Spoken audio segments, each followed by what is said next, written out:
தேங்காய் எண்ணெயில் கொலஸ்ட்ரால் கிடையாதுன்றது தான் அடிப்படை புரிஞ்சுக்கணும்.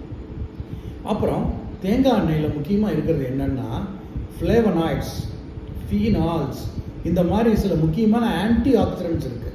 இது எதுக்குன்னா கேன்சர் வராமல் தடுக்கிறதுக்கும் உடம்பை இளமையாக வச்சுக்கிறதுக்கும் தேங்காய் எண்ணெய் ரொம்ப முக்கியம். அதுபோக இந்த தேங்காய் எண்ணெய் இந்த முக்கியமான சில சருமம் சம்மந்தப்பட்ட பாக்டீரியா இருக்குது. ஸ்டெஃப்லோகாக்கஸ் ஆரியஸ், ஸ்டெஃப்லோகாக்கஸ் எபிடெர்மிஸ், இந்த மாதிரி நிறைய இருக்குது. நம்ம தோல்லையே இருக்கும். அதெல்லாம் அந்த பாக்டீரியாவுக்கு எதிர்த்து வேலை செய்யுது. ஆன்டிசெப்டிக்காகவும் வச்சுருக்கு. சருமத்தை நல்லா வச்சுக்கும். உங்கள் கேசம் அதுதான் பழங்காலம் தொட்டே தமிழ்நாட்டில் தேங்காய் எண்ணெய் தலைக்கு தடவுறது இருக்குது. காரணம் என்னென்னா இட் இஸ் ஆன்டிசெப்டிக்.